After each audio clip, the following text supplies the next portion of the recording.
Gianni Infantino's plan to sell off stakes in FIFA in the World Cup to private investors. Less than a fortnight after the World Cup ended, we can now see was all about the sell-off of the competition to private investors and the possible Americanization of the World Cup in ways that would, at the very least, generously benefit America's television networks. For almost 100 years, the FIFA World Cup has belonged to football. Countries have fought to host it. Players have spent their entire careers chasing it. Billions of people have built memories around it. But this week, one headline stopped football in its tracks. Is FIFA selling the World Cup? I mean, there's a really distasteful sort of form of bribery going on here, where Infantino has reportedly, according to the Times report, he's told the 211 member associations they'll each get $40 million if they agree to his World Cup sell-off plan, but they only had 53 days to sign up to that proposal.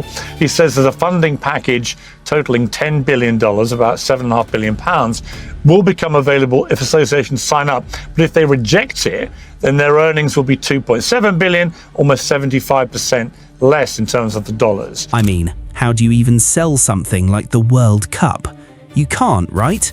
But then some of the biggest names in football started pushing back. UEFA wasn't happy, football executives weren't happy, and suddenly this wasn't just another headline anymore. Because according to Gianni Infantino, this proposal could unlock billions of dollars that would help grow football across the world. Gianni Infantino is a tyrant. He is an egomaniac and he is dangerous. These are the words I have said on my Instagram account, and I've said them on TalkSport, and I'm getting a lot of stick for it. Well, guess what? I've said them again because it is completely and utterly true. He is a megalomaniac. He is somebody that is damaging to football and somebody that we should all be very scared of. If we love football, he is the enemy. You know, at this point, labeling Gianni Infantino as a parasite is almost an insult to parasites. I mean, if you love football, then this guy should be your worst nightmare, because he is actively working to destroy the sport in its entirety for the sole purpose of enriching his pockets. According to his critics, it could be the moment football crossed the line it can never uncross. Now, here's what I think most people are getting wrong. This isn't really about selling the World Cup. If it were that simple, this debate would have ended the moment FIFA explained itself. Instead, it's forcing football to answer a much bigger question. Who should profit from the biggest sporting event on earth? Should it remain entirely under FIFA's control, or has football become such a global business that outside investors were always going to become part of the story? Because once I started digging into what FIFA is actually proposing, one thing became very clear. This isn't just another football controversy. It could become one of the biggest business decisions in the history of the sport. It's a scary, bad monopoly on the game. You know, it's almost like a privatization of the game, where we're going to take it, this is how we're going to run it, and you can't stop us. We thought the Super League was bad. This is another level, trying to do that. And then to actually blackmail, that's basically what it is. It's almost like a blackmail / bribing these other nations. And to understand why so many people are calling this the future of football, while others believe it's the beginning of the end, we first need to understand what Gianni Infantino is really trying to sell. The headline made it sound simple. Gianni Infantino wanted to sell part of the World Cup. What is he doing? He's like a bloody... Oh, Jesus Christ. You can't do that. Absolute joker. But FIFA was not offering investors a percentage of the trophy, the tournament's ownership, or control over what happened on the pitch. The real proposal was more complicated. FIFA planned to create a new commercial subsidiary called FIFA Forward Enterprise, or FFE. That company would take responsibility for the business surrounding FIFA's competitions, including broadcasting rights, sponsorships, licensing, ticketing, and event operations. It would simply commercialize and organize all FIFA-owned competitions along with sponsorship, broadcast licensing, a new venture for the benefit of FIFA's 211 member associations. However, unlocking previously uncaptured commercial value. In other words, FIFA would still govern the sport, but much of the machinery that turns the World Cup into money would sit inside a separate business, and that business was reportedly valued at around $20 billion. FIFA's plan was to offer outside investors a minority stake of up to 20%, potentially raising more than $4 billion. FIFA would remain the majority owner and insist that investors would have no authority over sporting decisions, tournament formats, or football governance. So, technically, Infantino was not selling the World Cup. He was offering investors a share of the company responsible for making money from it. And this is where it gets interesting, because FIFA doesn't exactly appear desperate for cash. The expanded 2026 World Cup had already demonstrated how valuable the competition had become. With 48 teams, 104 matches, and unprecedented commercial interest across the United States, Canada, and Mexico, the tournament strengthened Infantino's belief that FIFA had still not fully exploited football's global earning power. But Infantino's argument wasn't simply that FIFA could become richer, it was that football's wealth remained concentrated in too few places. FIFA has 211 member associations. Many of them do not have enormous television deals, wealthy domestic leagues, or stadiums filled every weekend.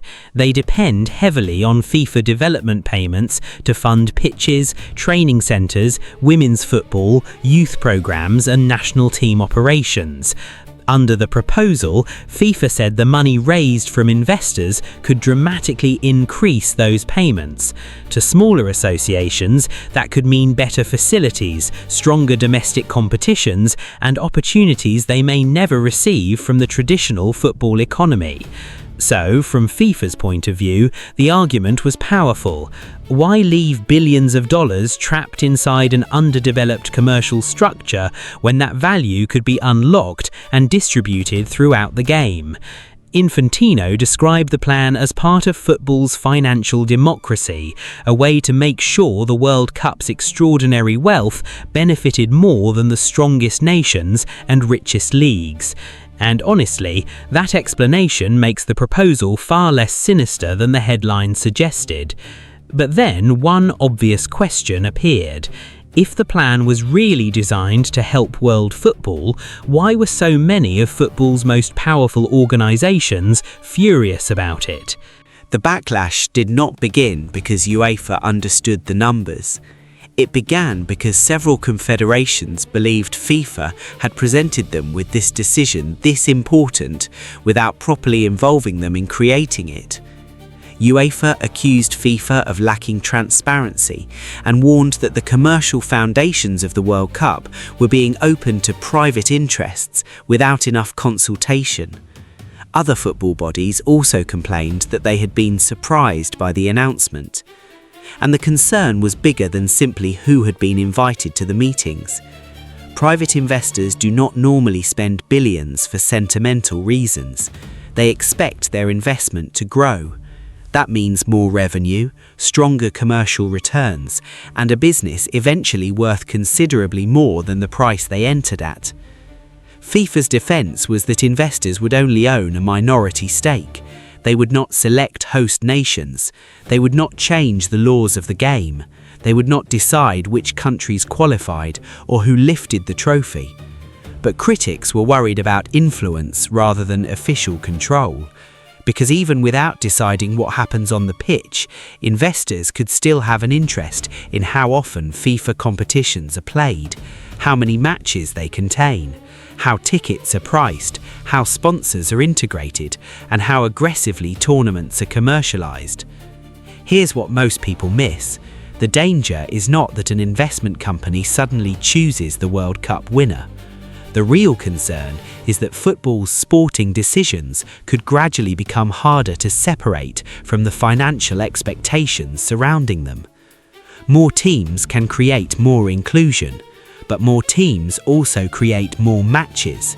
A bigger Club World Cup can give clubs from outside Europe a global stage, but it can also create more television inventory, more sponsorship opportunities, and more revenue. Every expansion can be defended as development, and every expansion can also make the commercial product more valuable. That is why UEFA's reaction was so aggressive. European football already generates enormous wealth through domestic leagues and the Champions League.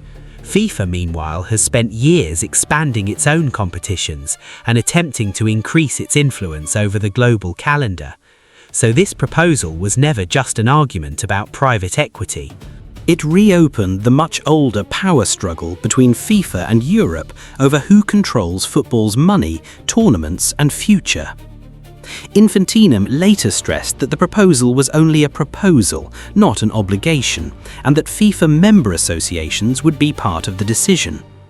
He also insisted that fans would remain central and FIFA would retain full authority over the game. But the reassurance did not end the controversy, because FIFA had explored a similar relationship with private equity before, and the last time Infantino tried it, the numbers were even bigger. By now, the debate wasn't really about one proposal anymore. It had become a debate about the direction football has been moving for years. Because if we're being honest, this didn't start with FIFA Forward Enterprise. It didn't even start with Gianni Infantino. For decades, football has become bigger, richer, and more commercial with every generation. The Premier League became a global television product. The Champions League expanded its format. Transfer fees climbed past €100 million. Clubs welcomed investment funds, sovereign wealth, and billionaire owners. The World Cup itself grew from 32 teams to 48. Each step came with the same promise: more opportunities, more investment, more growth. And almost every time, critics asked the same question: when does growth become too much? That's why I don't think this controversy is only about private equity. I think it's exposing a much deeper divide over what football should become. To FIFA, commercial growth isn't the enemy. It's the reason football can continue expanding into countries that don't enjoy Europe's wealth. More money could mean better pitches in Africa, more coaching programs in Asia, stronger women's football in South America, and improved infrastructure for smaller football nations that depend on FIFA funding. Viewed through that lens, refusing outside investment could actually slow football's global development. But critics see a different future. They worry that once investors expect returns, football may slowly begin making decisions that satisfy financial markets before they satisfy the game itself. Not overnight, not dramatically, but gradually. A few more matches, a few more tournaments, a few more commercial opportunities, until one day nobody remembers where the line used to be. And maybe that's why this proposal has generated such a strong emotional reaction. Because football isn't just another entertainment business. To billions of people, it represents identity, family, tradition, history. You can increase revenue, you can expand tournaments, you can create new competitions. But once supporters begin to feel that financial decisions are replacing football decisions, winning the argument becomes much harder than balancing the books.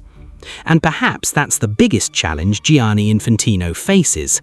Not convincing investors, convincing football fans that the game they're handing down to the next generation will still feel like the one they fell in love with. Can football invite outside investment into its biggest competition without eventually changing the way that competition is run? FIFA believes the answer is yes. UEFA and many critics aren't so sure. And maybe that's why this debate feels different from so many controversies that came before it.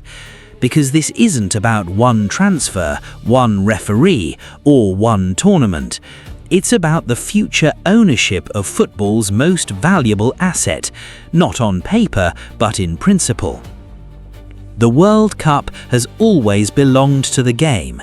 The The question now is whether it can remain that way while becoming an even bigger business. And that debate is only just beginning.